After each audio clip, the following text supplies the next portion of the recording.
Hi friends, CPZ PG admission యొక్క entrance test ఒక hall ticket అనేది రిలీజ్ కావడం అయితే జరిగింది. సో ఒక్కొక్క సబ్జెక్ట్కి ఒక్కొక్క రోజు అయితే ఎగ్జామ్ ఉంది. కొందరికి హాల్ టికెట్లు అనేది డౌన్లోడ్ కావడం లేదు. సో అలాంటి వాళ్ళకి ఈరోజు అందరి హాల్ టికెట్లు అనేది డౌన్లోడ్ కాబోతున్నాయి.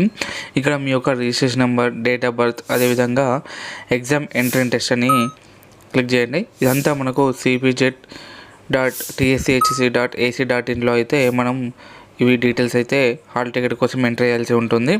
మనకి ఇక్కడ ఎన్ని రోజులు కొన్ని సబ్జెక్ట్స్ మాత్రమే చూపెట్టింది. సో ఈరోజు అయితే అన్ని సబ్జెక్టుల వాళ్ళే అయితే మనకు అప్డేట్ చేయడం అయితే జరిగింది. సో ఇక్కడ మీ యొక్క ఎగ్జామ్ డేట్, అదేవిధంగా సెంటర్ అనేది ఇచ్చారు. మనకు ఎగ్జామ్కి హాల్ టికెట్, అదేవిధంగా ఆధార్ కార్డు ఒరిజినల్ తీసుకెళ్ళండి. ఫోటో క్లారిటీ రాని వారు ఒక ఫోటో గెస్టర్ సైన్తో అయితే తీసుకెళ్ళి వెళ్ళండి. ఎవరివైనా హాల్ టికెట్ డౌన్లోడ్ ప్రాబ్లం ఉంటే మీ యొక్క ఐడిను, డేట్ ఆఫ్ బర్త్ కింద కామెంట్లో రాయండి. మేము మీ యొక్క మెయిల్కి పీడిఎఫ్ అనేది సెండ్ చేయడం జరుగుతుంది. ఇంకేమైనా డౌట్స్ ఉంటే కింద కామెంట్లో అడగండి. Thank you for watching this video friends.